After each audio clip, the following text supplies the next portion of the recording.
cheers for speaking to me again, Brian. Could you just let people know what are the sort of really successful achievements of the language, say, over the last 15, 20 years?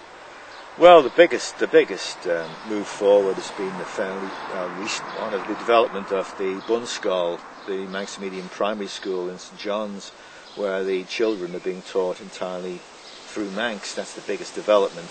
So naturally, these children become very fluent in Manx, and that's a huge development, because 50 years ago we'd never have dreamt anything like this would ever happen.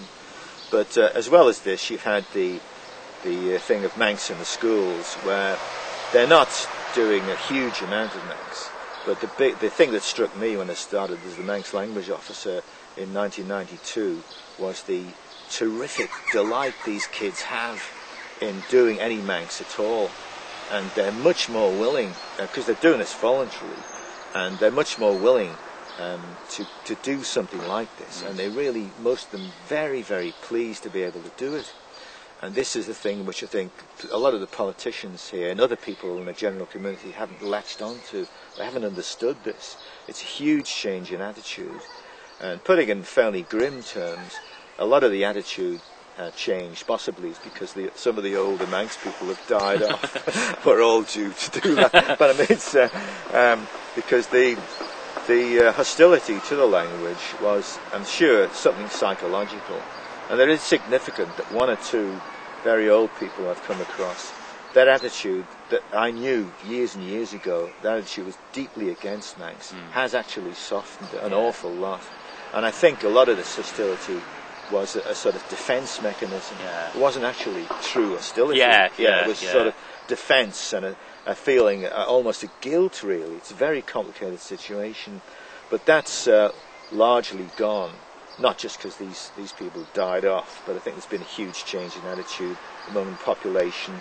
And a big thing is that people that have come to live here are very often very sympathetic to the language, and some of them have learned it very fluently. So it's not just an ethnic Manx thing, and this is the big development, which again a lot of people don't understand. Yeah, good remind, wouldn't you? Brian, na dwi'n stau beg mi cian na cachlair yn Harris na Blinton, bent yn rysyn gilt yn acht yn y man mis mwyn ar yn gilt na rwddant ar y golair Harris na Blinton. Well, it's gyn olia yn cachlair smooth, sien dy fel yn Funskall on Spalacilion, yn Funskall red at Ginsaca, the Bolach trwy'r gilg, as the Dugasach perch in the Guldas of Skall sien, to chit of a fleoil, ons gilg, as the shen the road yindasach, and hanel a lid of a on, the vel perch and ega on, as gild fleola, rish na smoon a key blame, as the shen the road yindasach. Hama shen to ram perch and then a pert the guild, ons the Scollion, Ginu guild, studeris at a guild, Merkush, as trehami tajikt, at an aber, meranose gildach, ons naya Jason show, they Yindasach there and around the patch and show Gian Aglach the begins at the guild, that Fee Vanra the round guild ons the Scollion, as Shen Rud footy nachvel slide tiggle force. And Rud smooth the Shen and Hamas and the Scollion, the Shen and Cachle and Sanach the sly Smunichton. Rud Trimjak footy the vel purchase Shen Benton Rish Shan Sly, Shan Vanamy given Bess. Son a good smooth and a shan vanamy the Bolach Nyan guild. Achalam the rawd the shan and the rud fee shramp te dolly the higgleshaw.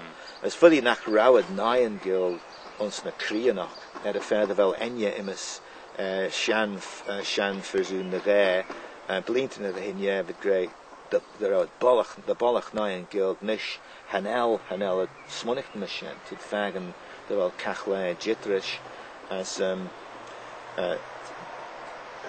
in slight the chits jack the Cumberland's man and yes to Ramjo Shen on Faragin Guild had a fair developed Perjo should have searched the Shangri-La to